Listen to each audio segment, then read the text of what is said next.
It's Dakota from Band Banta, and I'm joined by Peach Fuzz, a 4-piece band from Melbourne. They're here in Adelaide opening up for Puree. Guys, how does it feel to be here in Adelaide? Pretty freaking cool. It's first time here. Yeah, first time, so super excited. Yeah, we managed to get the most hot weather we could have imagined. It is so ridiculously humid, but it's fine. It's Adelaide, as they call it. Adelaide, I'll let it slide because you guys are like a cool funk pop band. It kind of suits your vibe, but it's kind of like some people Just love it, cut some that people out, hate it. So you guys formed in 2022. That's when you released your first music and when you started doing shows. How has the band grown and found your identity since that time? I mean, we played every gig that came our way, and then we just tried to get so tight. But also, we got lucky that we're all just like best friends, and it helps that we have that chemistry already. And every rehearsal, every meetup is just like a hangout, and then it just happens that we got better at playing instruments in those years, and I think it helps that we all kind of have really different influences as well. So our sound really developed because we were all kind of bringing something to the table, like different genres and the kinds of music that we like. So that's kind of helped develop our sound over the years as well. Well, yeah, like Lewis said, we all have really different influences. So I think a lot of the stuff that I listen to as a vocalist is like a lot more sort of soul and jazz. My dad's in a swing band and that kind of thing. My mom sings in a choir, so it's like I've got those sort of like vocal influences. I listened to sort of Erykah Badu and like even Billie Eilish and stuff like that growing up when I was getting into singing. So it's quite a different sound to what we produce, I think, as well. And these guys obviously have their own influences. Yeah, mine's probably like old, like lyric heavy rock, like Lou Reed and 70s and that kind of thing. Mine, it varies like from all the cancelled bands from the 70s in terms of like the music, like the guitar and stuff. But then even like I'm such a like to the point of like it's really bad. I'm just so obsessed with Geese at the moment. And, did you get to see Geese when? Lane Ray posted a video of their set, and then it cuts to me with going like. Oh really? I'm gonna find that and I'm gonna put this in. I shouldn't have actually said that. But just so much modern, especially even Australian music too. Just so much really cool stuff that's guitar heavy, and I love that. That's awesome. I think similar to Ben, like myself being a drummer, a lot of loud music. Loud music, but these guys are pretty good at telling me to rein it back and We're not a heavy metal band. Yeah, exactly. Not yet. Not yet. Okay. Excited. EP3. EP3. We're getting some heavy metal music? No, because we're going straight to album. Maybe. So, talking about like identity and finding that as a band, why do you think it's important to have an identity as a band? Were there times where you thought it might be easier to just follow the crowd and like the trends of what's happening in Australian music? Well, I mean, just like realizing that in order to get kind of anywhere, you want to have something that's a little different, at least to everything else that you can get. And say for the longest time, we'd be trying to think of artists, say even like you're trying to write a profile for yourself, you're trying to think of artists who you sound like. And you get like a few who kind of, but it got hard for us to think of one specifically that we do, and which we learned was a good thing. Because you just want to stand out, or at least try to stand out and give something new. Especially recently, those kind of influences have developed, and we're going back to that kind of like early 2000s and 10s like pop rock era, trying to lean into that a little bit because especially I guess in like our local scene and like in Melbourne and stuff, I feel like there's not as many people trying to do that, so like kind of going in a slightly different direction while still maintaining our sound. I think it's important to have an identity. It can be scary to kind of go away from the norm and the trends in the music scene, especially within Melbourne. I feel like, I mean, correct me if I'm wrong, but it's quite indie, like shoegaze, alternative, really experimental. There's definitely a lot of that, and like I think we also sort of bring quite a bit of diversity into the scene. Like, we got Asians, we got women in the band. It's not just 4 white guys playing shoegaze rock, which no hate, but Lewis is carrying the moustache game. He's got the moustache, he's got the Converse, he's got the jorts, he's ticking it all off. He's got it. Diversity quota met, tick that off. But I think that sort of is part of our whole thing. Is just it's we try not to be something that you've seen a million times before. Yeah. And like that happens naturally and through like the effort that we put into it as well. Yeah, well, that's really exciting, and it's great that you guys are there, and you know, you might be paving the way for other people looking up to you. That's the goal. That's awesome. So, how did it feel to release your sophomore EP? It's called Isn't It Obvious? What were you most excited about to have this EP and body of work out and released? I feel like with this body of work, it was the first, like say the previous EP, which was just self-titled, it was kind of a combination of a bunch of random songs that we kind of collected over those years, but Isn't It Obvious was the first time we really like buckled in and tried to make a body of work that was all really meant to be played together, meant to be released together, and I feel like it was a point where we found our sound, or like at least started to find our sound. So, and it paid off because like people seem to like it. Yeah, so, I mean, I like it, and I mean, all these people here, Puree, like it. They're bringing you on tour, so. So yeah, that's how we feel about it. Yeah.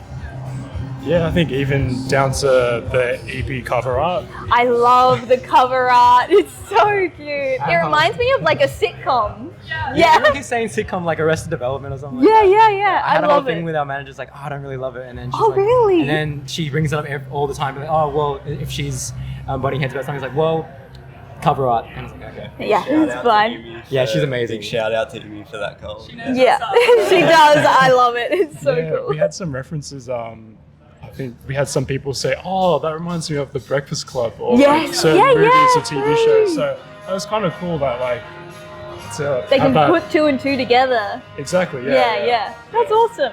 I want to know, what's it like having two vocalists, especially like across the EP. There's some songs, you know, that are one vocalist and one that's another. Like, how do you decide who sings what part of a song, or who sings a main part of a song?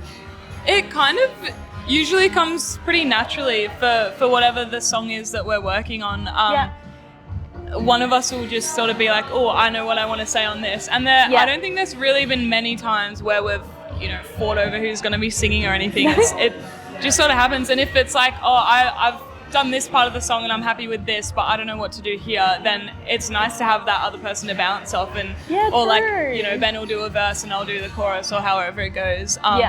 And also over the years of singing together, I think our voices have sort of blended really well, like with a lot of practice. Like we've worked in our harmonies and singing together. So I think that's something different as well that you don't see in a lot of bands. So it's kind of cool to I'm really have keen that. to see it live and to see how, because in the EP, of course, it's recorded. It's I wouldn't say easier, but like you can blend Take it more takes, like post-production. So I'm very keen to see you guys live and how it works on stage. I love when there's multiple vocalists in a band. It's so intriguing. We're trying to get the other two to sing too and give Lewis like a rapping verse. Or... Okay, yep. I can see it. Yeah, we're working. Starting with Billionaire, fantastic. That would be great. So you don't like, is there ever times where then you'll write a verse and then you'll sing it? Or do you kind of write your own music and then keep it? Rarely, I mean, only recently we've started to collaboratively write, and it's been really fun. Okay. And even like say Lewis and James will all be writing lyrics together. It used to just be that I'll write my part, Lucy will write her part, and that's it. Right, okay. But it's been so great all sitting together and working on it, because it makes me realize how little effort I was putting in my own lyrics beforehand and stuff. But I think since we've been collaboratively writing with all of us putting in words as well, it's made the whole songs come together and feel like a whole piece rather than a Peach Fuzz song? Yeah, because it's like a collaborative thing. It's not just like, you know, Ben's written the guitar part and I've just sung something over the top of it. It's like we've put this whole thing together, together. So Oh, that's really cool. Now, you've announced a new single. It's going to be coming out next week, is that correct? Yep, it's probably out by the time that this is out. It's called, you never know, maybe I'll get home and just like smash this out. But it's called Old News. How does this track follow along from after your EP? Well, just going back to that thing of kind of as our sound has developed, we want to maintain the things that we've loved about our music and have made our music kind of great in the past, you know, like the heavy riffs and things like that. and the amazing bass parts as well. Yeah. And yeah, those really like light vocals and kind of that dreamy like indie rock, but we wanted to produce it a bit more and put more effort into that and kind of lean into that 2000s and 10s pop sound to go for that, the nostalgia that everyone needs a bit more of at the moment, I think. Yeah.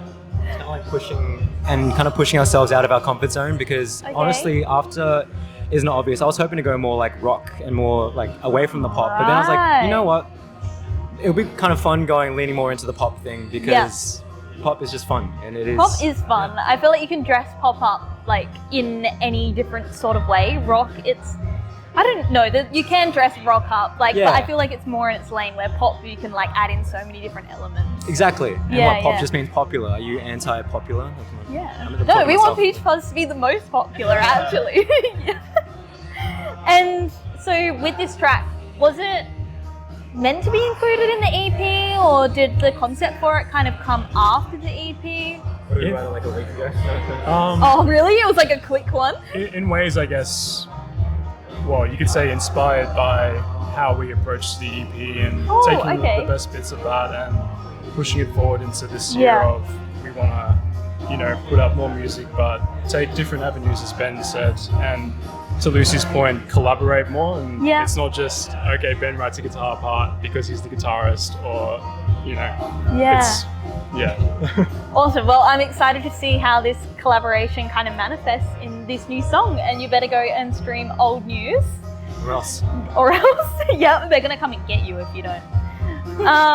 So, will this be your only release this year, or can we expect new music towards the end of the year? I mean, we're only in February, so I'm very hoping you don't say we're only releasing funnily one enough, song. after this single, we're breaking up and moving to Germany. Oh, that's crazy. No, expect lots of songs. That's the answer I wanted. Yeah. Fingers crossed. Yeah. Fingers Time crossed. will tell. Yeah. We're definitely working on things.